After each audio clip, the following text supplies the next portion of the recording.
Welcome to J news. యుద్ధం ముంగిట Europe, ఉక్రెయిన్లోకి Russia సైన్యం. కొనసాగుతున్న మేకపాటి గౌతమ్ రెడ్డి అంతిమ యాత్ర. ఉదయగిరిలోని మేకపాటి ఇంజనీరింగ్ కళాశాల సమీపంలో అంత్యక్రియలు నిర్వహణ.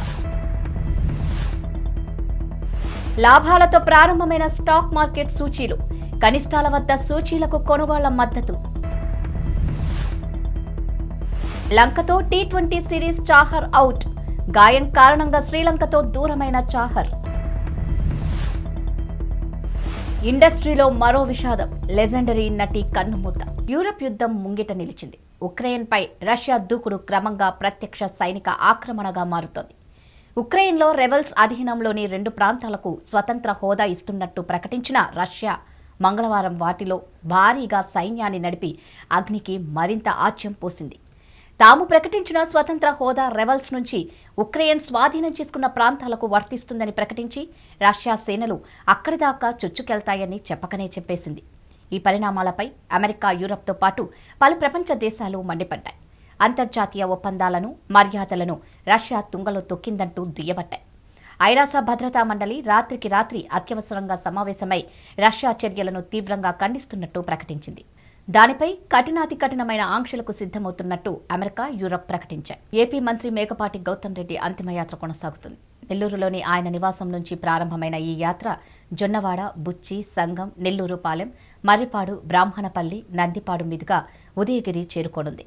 ఈ యాత్రలో ఆయన బంధువులు, అభిమానులు, వైకాపా కార్యకర్తలు పెద్ద సంఖ్యలో పాల్గొన్నారు. యాత్ర పొడవునా ప్రజలు, అభిమానులు కన్నీటి వీడ్కోలు పలుకుతున్నారు. ఉదయగిరిలోని మేకపాటి ఇంజనీరింగ్ కళాశాల సమీపంలో గౌతమ్ రెడ్డి అంత్యక్రియలు నిర్వహించారు. ప్రభుత్వ లాంఛనాలతో అంతిమ సంస్కారాలు జరిగాయి. ఈ కార్యక్రమానికి సీఎం జగన్, పలువురు మంత్రులు, ఎమ్మెల్యేలు, ఇతర ప్రజాప్రతినిధులు హాజరయ్యారు.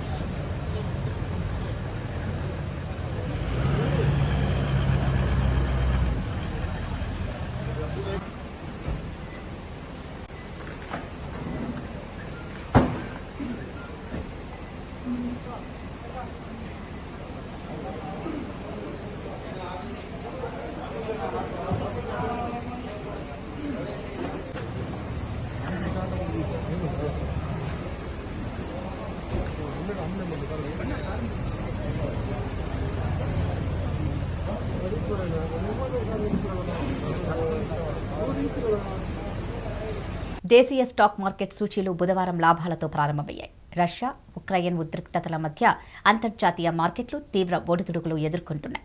అమెరికా మార్కెట్లు మంగళవారం భారీ నష్టాల్లో ముగిశాయి. అయితే మార్కెట్లు వరుసగా నష్టాలు చవిచూస్తున్న నేపథ్యంలో కనిష్టాల వద్ద కొనుగోళ్ల మద్దతుతో ఆసియా సూచీలు నేడు కాస్త సానుకూలంగా కదలాడుతున్నాయి. ఇదే కారణంతో భారత సూచీలు సైతం ఆరంభంలో లాభాల్లో పయనిస్తున్నాయి. అయితే ఉక్రెయిన్పై రష్యా ఆక్రమణలు ప్రారంభమయ్యాయన్న పాశ్చాత్య దేశాలు కఠిన ఆంక్షలన్నీ ప్రకటించాయి. కానీ వీటి వల్ల చమురు సరఫరాపై ఎలాంటి ప్రభావం ఉండబోదన్న సంకేతాలతో చమురు ధరలు కాస్త వెనక్కి వచ్చాయి. ఇది సూచీలకు సానుకూలంగా మారింది. టీమిండియా పేసర్ దీపక్ చాహర్ గాయం కారణంగా శ్రీలంకతో టీ20 సిరీస్కు దూరమయ్యాడు. ఆదివారం వెస్టిండీస్తో జరిగిన చివరి టీ20 సందర్భంగా చాహర్ తొడ కండరాల గాయానికి గురయ్యాడు.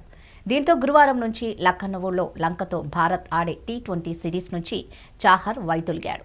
అయితే జట్టులో ఇప్పటికే 5 పేసర్లు ఉండడంతో చాహర్ స్థానంలో మరొకరిని తీసుకోవడం లేదు. సినీ ఇండస్ట్రీలో మరో విషాదం నెలకొంది. ప్రముఖ సీనియర్ నటి కేపీఏసీ లలిత మంగళవారం రాత్రి కేరళలోని త్రిపునితురలో కన్నుమూశారు. గత కొన్ని రోజులుగా లలిత అనారోగ్యంతో బాధపడుతున్నట్లు తెలుస్తోంది. కేపీఏసీ లలిత అసలు పేరు మహేశ్వరి అమ్మ. కేపీఏసీ సినిమాలో లలిత నటనకు అదే ఇంటి పేరుగా మారిపోయింది. Malayalam cinema, commercial and art school రెండింటిలోనూ బాగా రాణించింది ఈ లెజెండరీ నటి. ఆమె 5 ఏళ్ల సినీ కెరియర్లో 550కి పైగా చిత్రాల్లో నటించి ప్రేక్షకులను మెప్పించారు. కేరళ సంగీత నాటక అకాడమీకి 5 సంవత్సరాలు చైర్పర్సన్గా సేవలు కూడా అందించారు లలిత. దివంగత మలయాళ చిత్ర నిర్మాత భరతన్ను వివాహం చేసుకున్న ఆమె ఉత్తమ సహాయ విభాగంలో 2 జాతీయ అవార్డులు, 4 రాష్ట్ర అవార్డులను గెలుచుకున్నారు. 74 ఏళ్ల లలితకు కుమారుడు సిద్ధార్థ్ భరతన్, కుమార్తె శ్రీకుట్టి భరతన్ ఉన్నారు. లలిత మృతి పట్ల సౌత్ ఇండస్ట్రీ తీవ్ర దిగ్భ్రాంతికి లోనైంది. తూర్పుగోదావరి జిల్లా పెద్దపూడి మండలం సేహపురం గ్రామంలో పంచాయతీ కార్యాలయాలు సమయానికి ఓపెన్ చేయడం లేదు. దీంతో అధికారుల కోసం అర్జీదారులు నిరీక్షణ వేచి చూస్తున్నారు. పంచాయతీ అధికారులను కలిసి సమస్యలను విన్నవించేందుకు అర్జీదారులు గంటల కొద్దీ బారులు తీరారు. కర్నూలు జిల్లా డౌన్లోని లేప్రసీ కాలనీలో నారాయణ విద్యా సంస్థల తరపున ఏజీఎం రమేష్ సూచనల మేరకు 1వ తరగతి నుండి 5వ తరగతి వరకు విద్యార్థులు పాల్గొని సేవా దృక్పథం అలవర్చుకోవాలనే విషయంపై పిల్లలకు అవగాహన కల్పించారు. కుష్టి వ్యాధితో బాధపడుతున్న చాలా మంది రోగులను పరామర్శించి వారికి కావలసిన నిత్యావసర వస్తువులైన బియ్యం, పప్పు దినుసులు, అదేవిధంగా అన్ని రకాల పండ్లు, బిస్కెట్లు, పండ్ల రసాలు ఇచ్చారు. ఈ కార్యక్రమంలో నారాయణ స్కూల్ ఏవో మోహన్ గౌడ్, వైస్ ప్రిన్సిపల్ స్రవంతి, పలువురు ఉపాధ్యాయులు పాల్గొన్నారు. నేను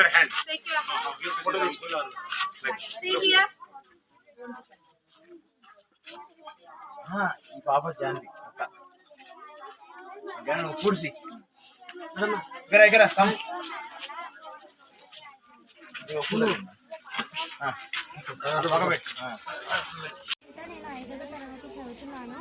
నేను నారాయణ స్కూల్లో చదువుతున్నాను. మా ప్రిన్సిపల్ సార్, మా టీచర్స్ అందరూ సొసైటీలో ఎలా ఉండాలి అన్ని నేర్పుతున్నారు. నేను నారాయణ స్కూల్లో చదువుతున్నందుకు నేను ఎంతో ఆనందంగా పడుతున్నాను. నేను పెద్ద యాక కలెక్టర్ అయ్యి ఎన్నో వృద్ధాశ్రమంని దత్తత తీసుకొని వాళ్ళందరికీ మంచి చేయాలని నాకు కోరుకుంటున్నాను. నేను ఇక్కడ పేదవాళ్ళకి అందరికీ సహాయపడుతున్నాను. మా టీచర్లు చదివే కాదు, మోటివేషన్ ఎలా అవ్వాలో, పేదవాళ్ళకి ఎలా సహాయపడాలో, సొసైటీలో ఎలా ఉండాలో కూడా నేర్పిస్తున్నారు. నేను నారాయణ స్కూల్లో చదువుతున్నాను. పెద్దయ్యాక నేను డాక్టర్ అవుతాను. అప్పుడు పేదవాళ్ళకి అందరికీ ఉచిత వైద్యము ఇస్తాను. అది నేను మాటిస్తున్నాను. ఐటీ పరిశ్రమల శాఖ మంత్రి మేకపాటి గౌతమ్ రెడ్డి భౌతిక కాయానికి హైదరాబాద్ జూబ్లీహిల్స్లో కందుకూరు మండలం పలుకూరు గ్రామ సర్పంచ్ వీరమల్లి శ్రీను నివాళులర్పించారు. ఈ సందర్భంగా సర్పంచ్ శ్రీను మాట్లాడుతూ విషయం తెలిసిన వెంటనే పలుకూరు నుంచి హైదరాబాద్ వచ్చి మంత్రి మేకపాటి గౌతమ్ రెడ్డికి నివాళి అర్పించి గౌతమ్ రెడ్డి తండ్రి మేకపాటి రాజమోహన్ రెడ్డి ఎంపీగా ఉన్నప్పుడు పలుకూరు గ్రామానికి మంచినీటి వసతులు కల్పించారని, అదేవిధంగా జగన్మోహన్ రెడ్డి వైఎస్ఆర్సీపీ స్థాపించినప్పటి నుండి ఆయన వెంట నడిచారని, అటువంటి నాయకుడి కుమారుడైన మంత్రి గౌతమ్ రెడ్డి హఠాత్ మరణం తనకు ఎంతో బాధాకరం కలిగించిందని అన్నారు.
విశాఖ జిల్లా బుచ్చయ్యపేట మండలం వడ్డాది గ్రామంలో జగనన్న కాలనీలో సుమారు 15 లక్షల రూపాయలతో 3 తాగునీటి బోర్లను వేసేందుకు స్థానిక బుచ్చయ్యపేట వైఎస్ఆర్ కాంగ్రెస్ పార్టీ నాయకులు నేడు శంకుస్థాపన కార్యక్రమం నిర్వహించారు. మండలంలోనే పెద్ద స్థాయిలో ఈ గ్రామంలో జగనన్న కాలనీలో లబ్ధిదారులను ఎంపిక చేశారు. అనేక మంది లబ్ధిదారులకు ఉపయోగపడేలా ఇక్కడ 3 మంచినీటి బోర్లను నిర్వహిస్తున్నట్లు మండల నాయకులు తెలిపారు. అందరికీ అందుబాటులో ఆమోదయోగ్యంగా ఉన్న ప్రాంతాన్ని ఎంపిక చేసి బోర్లు తీస్తున్నట్లు తెలిపారు. ఈ బోర్లు శాశ్వతంగా అన్ని కాలాల్లో నీరు వచ్చేలా లోతుగా తీయించి ప్రజలకు అందుబాటులోకి తెస్తామన్నారు.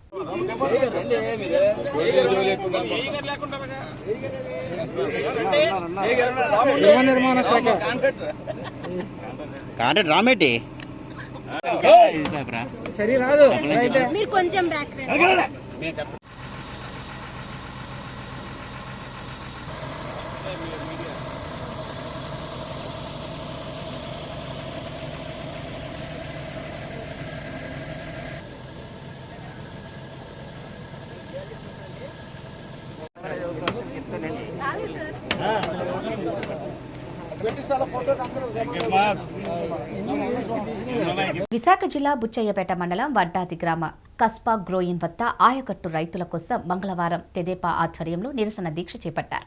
నియోజకవర్గ టీడీపీ ఇన్ఛార్జి బత్తుల తాతయ్య బాబు ఆధ్వర్యంలో పెద్ద ఎత్తున నిరసన తెలిపారు. ఈ కార్యక్రమంలో తాతయ్య బాబు మాట్లాడుతూ గ్రోయిన్ దెబ్బతినడంతో గత 2 ఏళ్లుగా ఆయకట్టు రైతులకు సాగునీరు అందడం లేదన్నారు. ఇరిగేషన్ అధికారులకు, ప్రభుత్వ పెద్దలకు రైతులు ఎన్నిసార్లు మొరపెట్టుకున్నా ఫలితం లేదన్నారు. సుమారు 7 గ్రామాలలో 1600 ఎకరాల ఆయకట్టు సాగు ప్రశ్నార్థకమైందన్నారు. వరదలకు గ్రోయిన్ కొట్టుకుపోవడంతో సాగునీరు లేక రైతులు పంటలు నష్టపోతున్నారన్నారు. ఈ నేపథ్యంలో రైతులకు అండగా ఆందోళన చేపడుతున్నట్లు తెదేపా ఇన్ఛార్జి తాతయ్య బాబు తెలిపారు. గ్రోయిన్ వద్ద నిరసన దీక్ష, వంట వార్పు చేపట్టారు. సాగునీటి కోసం పరిరక్షణ సాధన పోరాట దీక్ష కార్యక్రమానికి ఇచ్చేసినటువంటి పెద్దలు, మన అనకాపల్లి పార్లమెంటు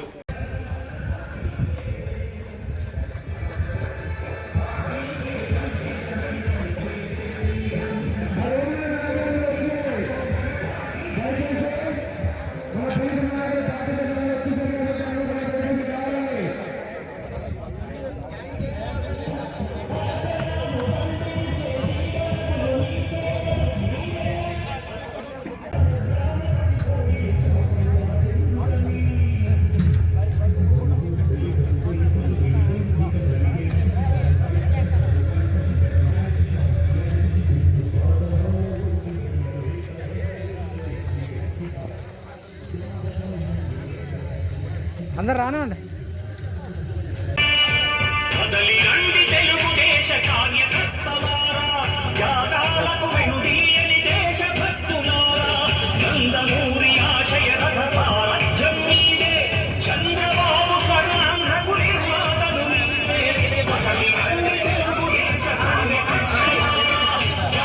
తెలంగాణ రాష్ట్ర ప్రభుత్వం 10వ తరగతి పరీక్షల తేదీలను, సమయాన్ని ఖరారు చేస్తూ ఉత్తర్వులు జారీ చేసిన విషయం తెలిసిందే. 10వ తరగతి పరీక్షల్లో ఉత్తమ ఫలితాలు సాధించేందుకు ఉపాధ్యాయులు కృషి చేస్తున్నారు. 100% ఉత్తీర్ణత సాధించే విధంగా పిల్లలకు ప్రత్యేక తరగతులు నిర్వహిస్తున్నారు. మేడ్చల్, మల్కాజ్గిరి జిల్లా కాప్రా మండల పరిధిలోని జవహర్ నగర్, కాప్రా ప్రాంతాలలో ఉన్న నోబుల్ ఉన్నత పాఠశాలలో 10వ తరగతి ఇంగ్లీష్ మీడియంలో 2 విద్యా సంస్థలలో సుమారు 140 మంది విద్యార్థులు చదువుతున్నారు. గత ఏడాది కరోనా విపత్కర పరిస్థితుల్లో విద్యార్థులు సరిగ్గా చదవకపోవడం లాంటి ఇబ్బందులు తెలుసుకున్న ఉపాధ్యాయులు ప్రతిరోజు ప్రత్యేక బోధనా తరగతులు ప్రారంభించారు. ప్రత్యేక తరగతులు నిర్వహిస్తామని పాఠశాల ప్రధాన ఉపాధ్యాయుడు తాజుద్దీన్ తెలిపారు. ఇక అదేవిధంగా వెనుకబడిన విద్యార్థులను గుర్తించి వారికి ప్రత్యేక తరగతులు నిర్వహించడంతో పాటు 100% ఉత్తీర్ణత సాధించే విధంగా విద్యార్థులను సమాయత్వం చేస్తున్నామని ఆయన తెలిపారు. విద్యార్థులను మెరుగుపరిచి మంచి ఫలితాలు సాధించే దిశగా ప్రత్యేకంగా పాఠశాల ఉపాధ్యాయులు కృషి చేస్తున్నారని, తల్లిదండ్రులు అధైర్యపడవద్దని, పిల్లలు ఖచ్చితంగా ఉత్తీర్ణత సాధిస్తారని హామీ ఇచ్చారు.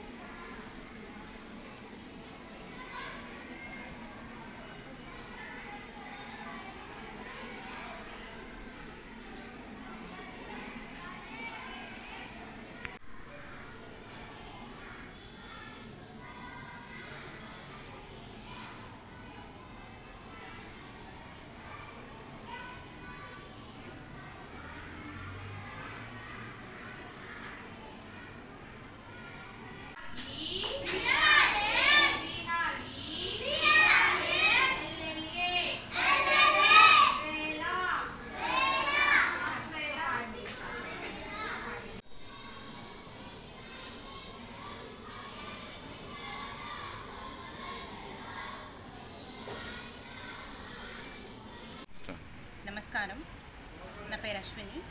నేను నోబుల్ హై స్కూల్లో కాప్రా బ్రాంచ్ వైస్ ప్రిన్సిపల్గా చేస్తున్నానండి. అండ్ మనకి 10th క్లాస్ ఎగ్జామ్స్ స్టార్ట్ అవుతున్నాయి అన్న దృష్ట్యా ఈరోజు మేము మాట్లాడుతున్నాం. మనకి ఇప్పుడు 10th క్లాస్ ఎగ్జామ్స్ గురించి గవర్నమెంట్ షెడ్యూల్ విడుదల చేశారు. సో చాలామందికి, పేరెంట్స్కి కానీ అందరికీ చాలా అపోహలు ఉన్నాయి. దాని గురించి కొంచెం మీకు వివరణ ఇద్దామని మీ ముందు ఇక్కడ మాట్లాడుతున్నాను. భయపడాల్సింది ఏమీ లేదండి. గవర్నమెంట్ కూడా మనకి అన్ని విధాల ఆలోచించి షెడ్యూల్స్ కూడా మనకి ఎగ్జామినేషన్ పేపర్స్ కూడా కుదించి 6 పేపర్లకి కుదించింది. అండ్ ఈవెన్ సిలబస్ కూడా 30% తగ్గించింది. అండ్ ఇంకా పేరెంట్స్ భయం ఏంటంటే ఎలా చదువుతారు, ఎలా రాస్తారు, ఇన్ని రోజుల నుంచి ఖాళీగానే ఉన్నారు. అసలు ఆలోచనే అవసరం లేదండి. మనకి గవర్నమెంట్ ఇచ్చిన సిలబస్ ప్రకారం ఉన్న టైంలో శ్రద్ధగా పిల్లలు కాన్సన్ట్రేషన్ పెడితే ఎట్లాంటి భయాలు అవసరం లేదు. అండ్ వాళ్ళని మెంటల్గా కూడా మీరు దయించి ప్రెషరైజ్ చేయొద్దు. వాళ్ళకి ఆల్రెడీ మేము అన్నీ నేర్పిస్తున్నాము. మా నోబెల్ యాజమాన్యం అన్ని రకాలుగా శుద్ధి పరంగా కానీ, లేకపోతే ఈ క్లెన్లీనెస్ కానీ, లేకపోతే హైజీనిక్ పరంగా కానీ అన్నీ చాలా జాగ్రత్తలు తీసుకుంటున్నాము. అండ్ ఆల్రెడీ పాండమిక్ సిచ్యువేషన్ ముగిసింది ఆల్రెడీ చెప్పాలంటే. సో ఇది సాధారణ ఫ్లూ కింద మారిపోయింది. సో ఇంక దేనికి భయపడాల్సిన అవసరం లేదు. మనం ఇప్పుడు కేవలం చూసుకోవాల్సిందల్లా పిల్లల భవిష్యత్తు, వాళ్ళ మానసిక స్థితిని కూడా మనం జాగ్రత్తగా చూసుకోవాలి. స్కూల్లో మిగతా ఏ ఫెసిలిటీస్ కానీ దేనికి కూడా ఎట్లాంటి ప్రాబ్లం లేదు. ఆ విషయంలో మొత్తం పూర్తి బాధ్యత మాదే. అండ్ పిల్లల చదువు విషయానికి వచ్చేటప్పటికి చాలామంది పేరెంట్స్ మేము ట్యూషన్లకి పంపించేస్తున్నామండి, అయినా చదవట్లేదండి. అలా అవసరం లేదండి. వాళ్ళు స్కూల్లో ఎంత చదువుతున్నారో అది ఇంటికి వచ్చాక మీరు చూసుకుని వర్క్ కంప్లీట్ చేస్తున్నారా లేదా ఒక్కటి చూసుకోవడం వరకే. నిజామాబాద్ జిల్లా ఆర్మూర్ మున్సిపాలిటీ పరిధిలో లయన్స్ క్లబ్ ఆఫ్ ఆర్మూర్ నవనాథపురంలో district governor LN doctor Ramakrishna Reddy official visit చేశారు. ఈ ప్రోగ్రాం అధ్యక్షత వహిస్తూ సభను ఉద్దేశించి అధ్యక్షుడు ఎల్ఎన్ పుప్పాల శివరాజ్ కుమార్ మాట్లాడుతూ తాను జూలై 21వ తేదీ 2021 సంవత్సరం నుండి నేటి వరకు అనగా 22వ తేదీ ఫిబ్రవరి వరకు వారానికి 3 కంటి శిబిరాలు, నెలకు 1 ఉచిత డయాబెటీస్ శిబిరంతో పాటు 150 సామాజిక కార్యక్రమాలు నిర్వహించామని తెలిపారు. లయన్స్ క్లబ్ ఆఫ్ ఆర్మూర్ నవనాథపురంకు అనుబంధంగా లియో క్లబ్ను స్థాపించాము. డిస్ట్రిక్ట్ గవర్నర్ రామకృష్ణారెడ్డి మాట్లాడుతూ ఇంటర్నేషనల్ లయన్స్ క్లబ్లో 1600 క్లబ్లు ఉన్నాయని, ముఖ్యంగా 320 డి క్లబ్లో క్లబ్ ఆఫ్ ఆర్మూర్ నవనాథపురం ముందంజలో ఉన్నదని, ప్రతి సభ్యుడు ఒక యోధుడులాగా సామాజిక సేవలు చేస్తున్నారని కాంప్లిమెంట్ ఇచ్చారు. ఇంకా భవిష్యత్తులో ఎన్నో శిఖరాలు అధిరోహించాలని కోరుతూ భగవంతుని ప్రార్థిస్తున్నాం. వారికి కూడా అందరూ చెప్పండి. ఆర్మూర్ లయన్స్ క్లబ్ నవనాథపురం ఆధ్వర్యంలో గవర్నర్ శ్రీ రామకృష్ణారెడ్డి గారు మరియు సెకండ్ డిస్ట్రిక్ట్ గవర్నర్ శ్రీమతి లక్ష్మి గారు విజిటింగ్కు రావడం జరిగింది. వారికి ధన్యవాదాలు తెలుపుకుంటూ ఈ సంవత్సరము ఇప్పటి వరకు లయన్స్ క్లబ్ ఆఫ్ నవనాథపురం ఆధ్వర్యంలో 150 ప్రోగ్రాంలు చేయడం జరిగింది.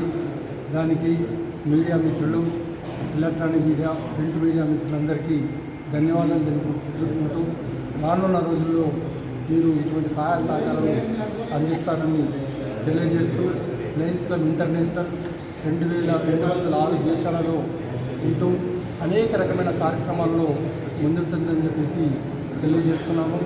అలాగే సామాజిక సేవ, వైద్య, విద్య, ఆరోగ్య, అగ్రికల్చర్లో కూడా ఈ యొక్క లయన్స్ క్లబ్ సేవలు విస్తృతంగా చేయడం జరుగుతుంది.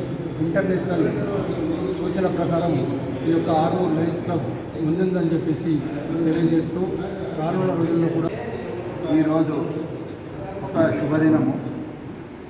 Lions club of Armoor Navanathapuram, నేను doctor Ramakrishna Reddy, district governor 320D DG visit సందర్భంగా ఇక్కడ రావడం జరిగింది. శుభదినం ఎందుకు అంటున్నా, ఇట్ ఈజ్ ఏ 2022లో 22 to 2022 అంటే ఇదొక శుభదినము. ఈ యొక్క క్లబ్ మా జిల్లా 320Dలో ఒక మంచి పేరు ప్రతిష్టతో సేవా కార్యక్రమాలు చేస్తూ ఎంతో ముందంజలో ఉంది. ముఖ్యంగా చెప్పాలంటే అన్ని కార్యక్రమాలు లయన్స్ ఇంటర్నేషనల్ గోల్స్ వాళ్ళు ఏమి సెట్ చేశారో ఆల్ గోల్స్ వీఆర్ కంప్లీటింగ్. నేను ముఖ్యంగా ఈ క్లబ్ ప్రెసిడెంట్ శివరాజ్ గారు, తర్వాత ఇక్కడ సెక్రటరీ, ట్రెజరర్, తర్వాత నాతో పాటు district vice governor Shri Lakshmi గారు కూడా ఉన్నారు, రీజన్ చైర్పర్సన్ సుధీర్ బాబు గారు, దీనికి వ్యవస్థాపక అధ్యక్షులు డాక్టర్ జగదీశ్వర్ రెడ్డి గారు, వీరందరూ పాల్గొని కార్యక్రమాన్ని చక్కగా విజయవంతం చేయడం, ముందు కూడా ఎన్నో కార్యక్రమాలు చేస్తారని వారు నమ్మకంతో ముందుకెళ్తున్నారు. అన్నిటికన్నా శుభ సూచికం ఏంటంటే ఈ యొక్క క్లబ్ 320Dలో ఒక క్లబ్బే ఒక్క రోజులోనే MJF మెల్విన్ జోన్ ఫెలోస్కు 5 దాతలు ముందుకొచ్చి వాటి కంట్రిబ్యూట్ చేయడానికి ముందుకు వచ్చినందుకు వారిని అభినందిస్తున్నాను. ఇంకా ఎన్నో కార్యక్రమాలు చేస్తారని మరొకసారి అందరినీ అభినందిస్తూ, ముఖ్యంగా మీడియా ప్రతినిధులు, మీడియా సోదరులు ఇటువంటి కార్యక్రమాలని ప్రజల్లోకి తీసుకెళ్ళి చైతన్యపరుస్తారని మరొకసారి వారికి కూడా కృతజ్ఞతలు. ఈ మీటింగ్కి వచ్చిన అందరికీ కూడా మరొకసారి అందరికీ అభినందనలు. థ్యాంక్ యూ మహిళ. నూతన చిత్ర నిర్మాణ సంస్థ శ్రీశ్రీ మీడియా లోగో ఆవిష్కరణ కార్యక్రమం ఘనంగా జరిగింది. స్థానిక బోస్ రోడ్లోని టాలెంట్ ఎక్స్ప్రెస్ కార్యాలయంలో నిర్వహించిన కార్యక్రమంలో ముఖ్య అతిథిగా దర్శకుడు రత్నాకర్ పాల్గొన్నారు. శ్రీశ్రీ మీడియా లోగోను ఆయన ఆవిష్కరించారు. ఈ సందర్భంగా రత్నాకర్ మాట్లాడుతూ తెనాలిలో నూతన చిత్ర నిర్మాణ సంస్థ ఏర్పాటు కావడం హర్షణీయమన్నారు. దర్శకునిగా శ్రీశ్రీ మీడియా తనను ఎంపిక చేసుకోవడం సంతోషకరమన్నారు. మార్చి 3వ వారంలో చిత్ర షూటింగ్ ప్రారంభమవుతుందన్నారు. చిత్రంలో ప్రధాన పాత్రను child super star master Bhanuprakash పోషిస్తున్నట్లు చెప్పారు. కథ, మాటలు, దర్శకత్వం తాను వహిస్తున్నట్లు చెప్పారు. ప్రముఖ ఆర్ట్ డైరెక్టర్ ఎం వెంకట్ ఈ చిత్రానికి కళా దర్శకత్వం వహిస్తున్నారు. సెట్స్ అపర్ణ చట్టి, నృత్యాలు అమ్మ సుధీర్, కె కిరణ్లు అందిస్తున్నట్లు తెలిపారు. తెనాలి రంగస్థల ప్రముఖులు చిత్రంలో నటించనున్నారన్నారు. Andhra Pradesh working journalist federation division అధ్యక్షుడు టి రవీంద్రబాబు మాట్లాడుతూ నిర్మాత శ్రీకాంత్, దర్శకుడు రత్నాకర్లకు చలనచిత్ర రంగంలో మంచి గుర్తింపు రావాలని ఆకాంక్షించారు.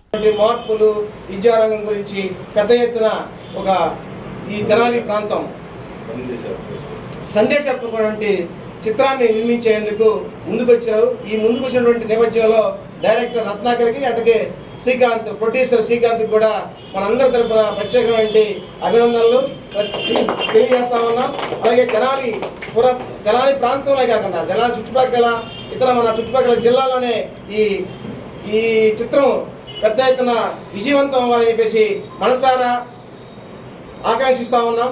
అలాగే ఈ చిత్రం తొలిసారిగా ఈ తెనాల్లో నిర్మించబడుతున్న నేపథ్యంలో మనమందరం కూడా ఈ చిత్ర నిర్మాతకి, చిత్ర డైరెక్టర్కి, నిర్మాతకి, దీంట్లో ఉన్నటువంటి పనిచేసేటువంటి యాక్టర్స్కి మన సపోర్ట్ ఫుల్ పేజ్గా ఉంటుందని చెప్పేసి నేను మనసారా కోరుకుంటున్నాను. కామెంట్స్.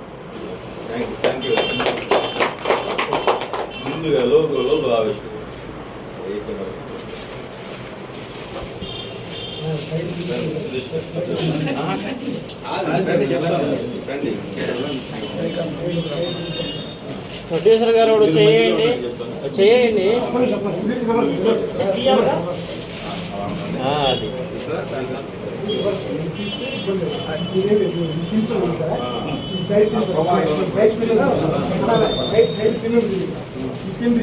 అది తీసేటప్పుడు నువ్వు చేయి.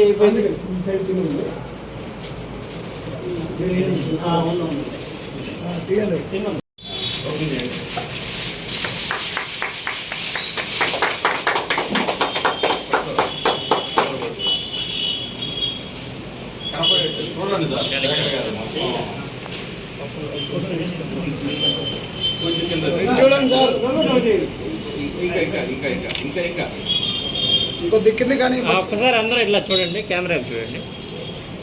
రెడీ. 4 పట్టుకోండి, మిగతా వాళ్ళు చప్పట్లు కొడుతున్నాడు.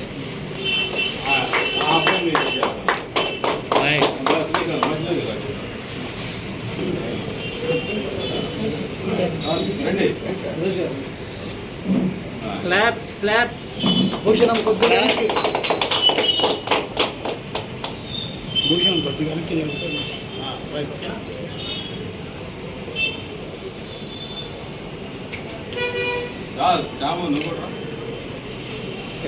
కిరణ్ ఇచ్చి సాగర్ కదా మీరు కూడా మనవాడు వెళ్ళిపోయాడు.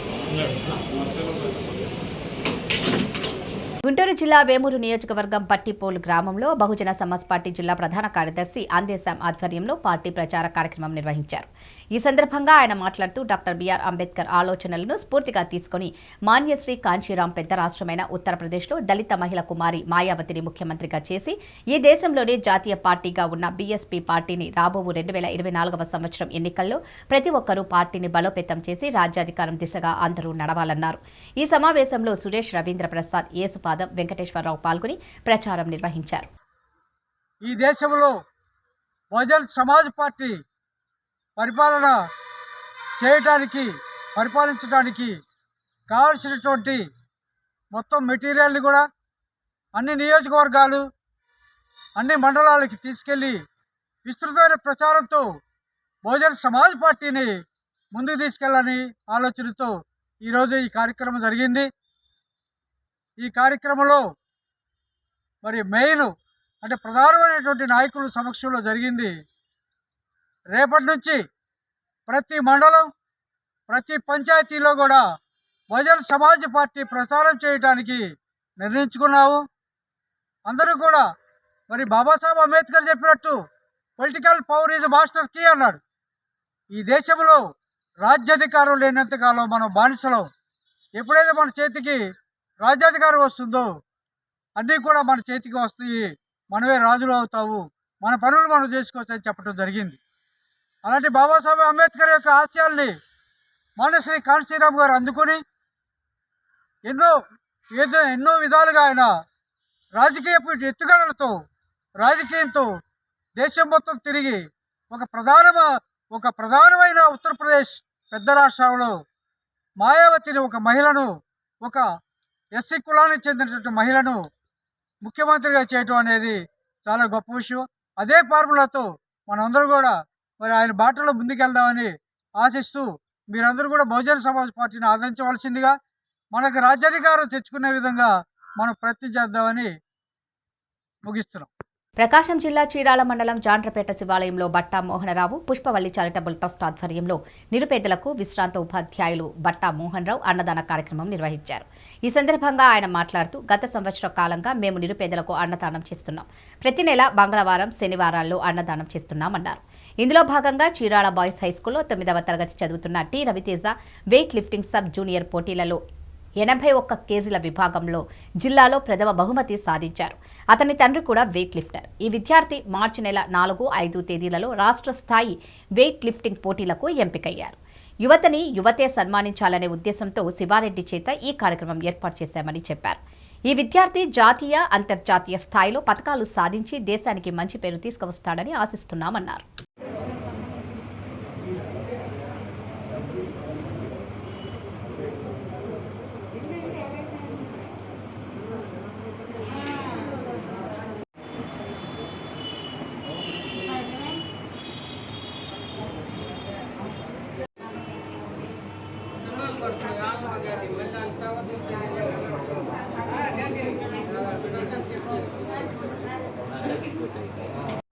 మోహన్ రావు పుష్పవల్లి చారిటబుల్ ట్రస్ట్ ఆధ్వర్యంలో భాగంగా గత సంవత్సరం ఫిబ్రవరి 16వ తేదీన మేము అన్నదాన కార్యక్రమాన్ని ప్రారంభించడం జరిగింది.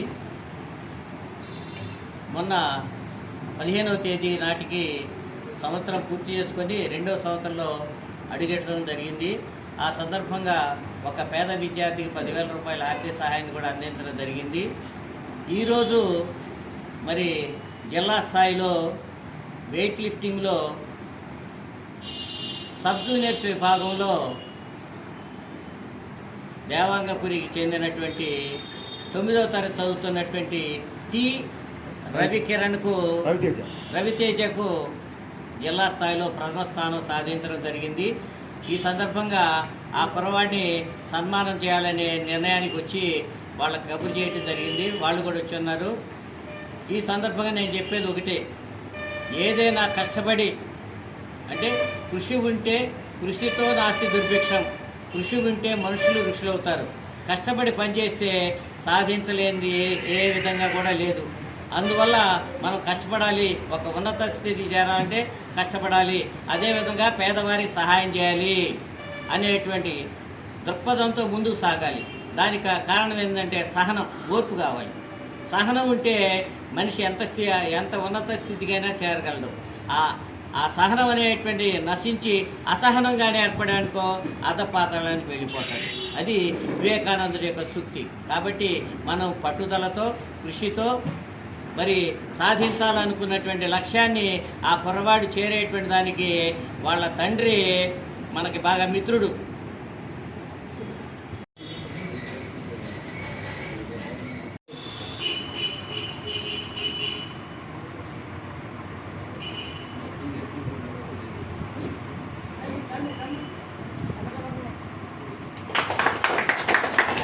ఉంచండి, అందరూ ఉంచండి, మాస్కులు తీయండి. ఫోటో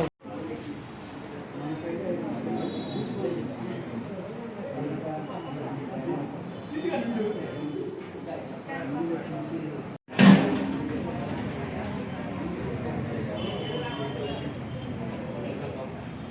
ఇవి బులెటిన్ అప్డేట్స్. మరో బులెటిన్లో మళ్ళీ కలుద్దాం. అంతవరకు సెలవు. నమస్కారం.